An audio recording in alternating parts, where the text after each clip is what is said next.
Okay, gonna shoot a little something different today. You haven't seen me a bit, and you haven't seen my videos in a while. Um, I had a very big trial in Monroe County. It was a catastrophic injury case. Obviously, I'm not at liberty to disclose details of it, but the thing is, the case did not go as well as I had hoped, or my client had hoped. And you have to deal with setbacks. You know, a lot of times in the personal injury realm, and you see it with all kinds of advertising. You see all the great victories, and oh, we got this client got $6 million, and this person, the insurance company offered $10,000, and they got $500,000. And even on Instagram, people are posting their settlements. I'm guilty of it myself. But we don't really talk about the setbacks. We don't really talk about what it's like when the case doesn't go our way. Now, I'll grant you, we were fortunate enough in this case that it was a verdict in the plaintiff's favor. But it was nowhere near what we were looking for.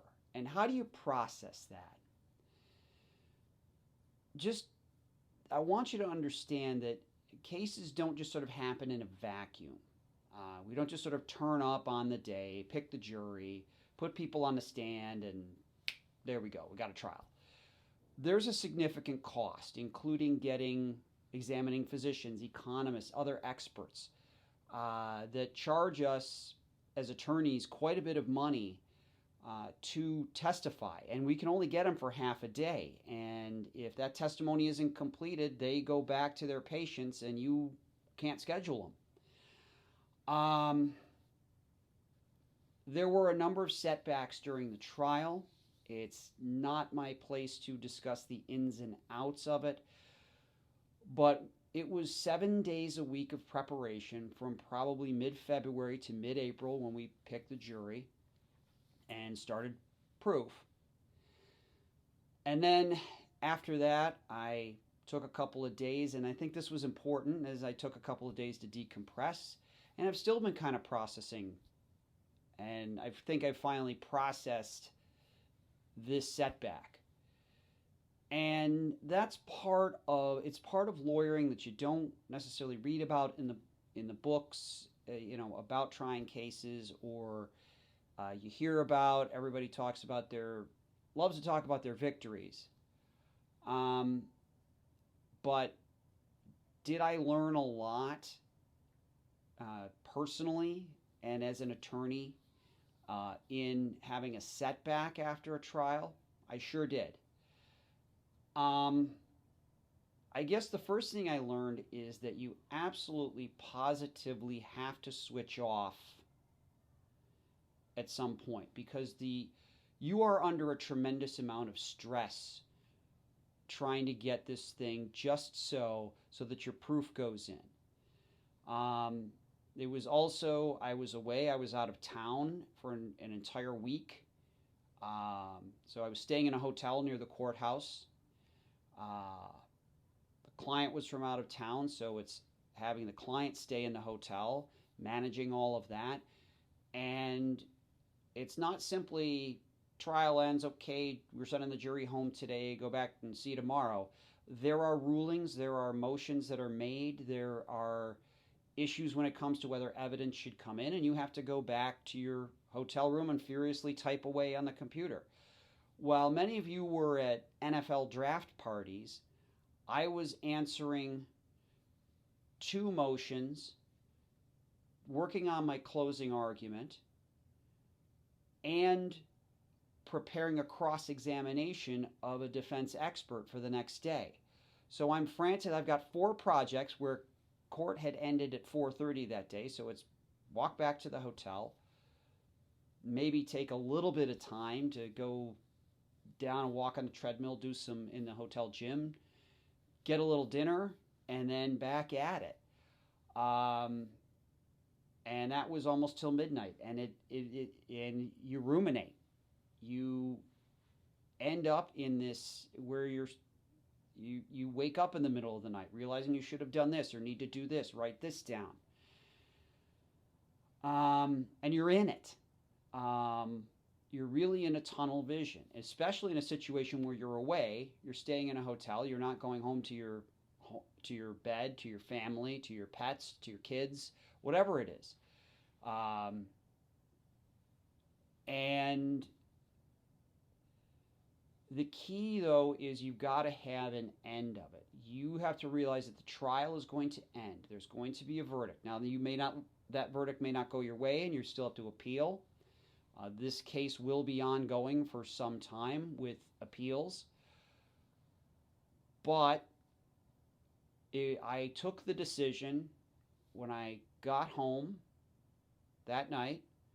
I pulled out my laptop and I booked a flight down to Florida. My mom's got a place down there. She's retired down there. I went and visited her for a few days.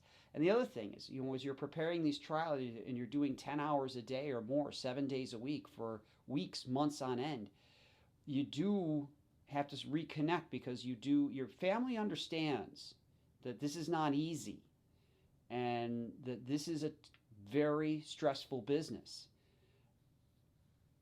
But when the time comes, you've got to reconnect and spend time and make sure that you switch off for a few days. And it was very important for me for those days to switch off. I did not even answer emails, nothing, for 3 whole days. Basically, walked onto the pool, went out to the pool, plopped down with a book and a whole bunch of sunscreen. As you can tell, I'm not burned to a crisp, and switch off.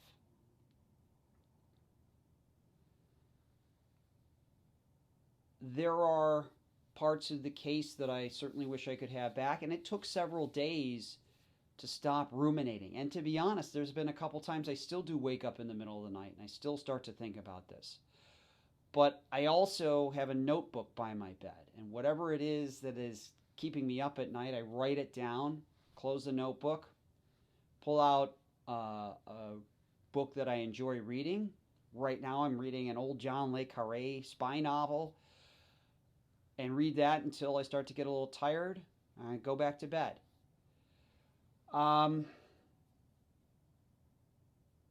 What I've taken from this so far is, as a trial lawyer, you want an attempt at the brass ring. You want the big case, the serious catastrophic injury case. And for years, I'll be honest with you, I didn't think that I was the guy that could actually do those kinds of cases. What I've learned throughout the process of this case, from filing to discovery, depositions, motions,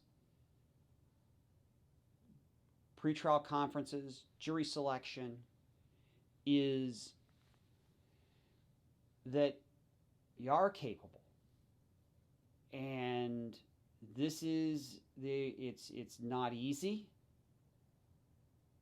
And as long as you face that down, that it isn't going to be easy, that yes, there is a tremendous risk of a downside here, but you're willing to go forward. And you, in this case, didn't have much of a choice.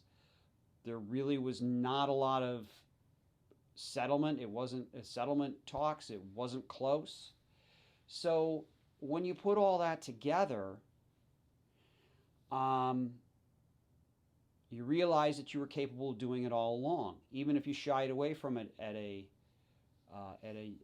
earlier time in your career. Maybe, and you realize that you can do these things. And now we have trials set for the fall. My heart rate is not increasing at all.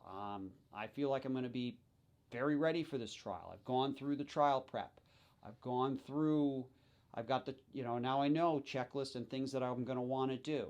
I'm going to know what I can do to improve. So I take lessons from this. I also learned to decompress, and I felt it was important to share with everybody that lawyers don't win 100% of the time. And even cases that you win can feel like a loss. And you put your heart and your soul. And those of you that aren't lawyers, if you have a case with an attorney, there's a very good chance that attorney is going to put his or her heart and soul into your case if that case goes to trial or that case gets close to trial. And yes, they don't have to like bunk down with you and see your injuries on a daily basis or live that life. But it does have a profound effect. They are living, eating, breathing, and sleeping your case. And it's healthy to do that as long as you can take time and you can switch off at the end. And that's the key.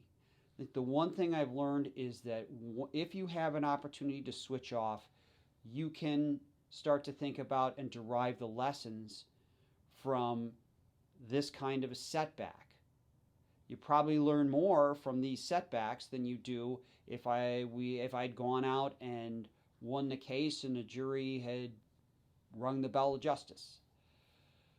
So you do everything you can, and you just, what I've learned in terms of, I don't have self-doubts about, any self-doubts that I had, you just have to overcome them. I mean, they talk about it in terms of like that the movie Dune. There's a fear is the mind killer, and you have to face. You can't just look at the upside and what's going to happen. It's all going to be great, but you have to look at if the case doesn't go your way, and you can't be afraid of that case not going your way. I'm proud of the work that I did. I was proud to represent this particular client, and I am proud of the way I carried myself during this case. And we fight on, and we'll fight on for you.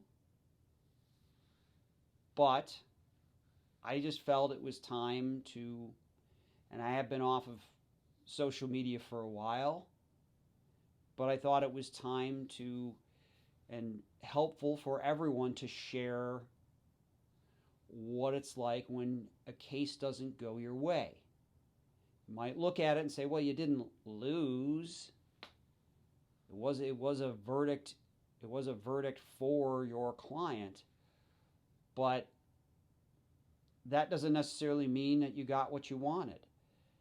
And it's still a setback. It still feels like a setback.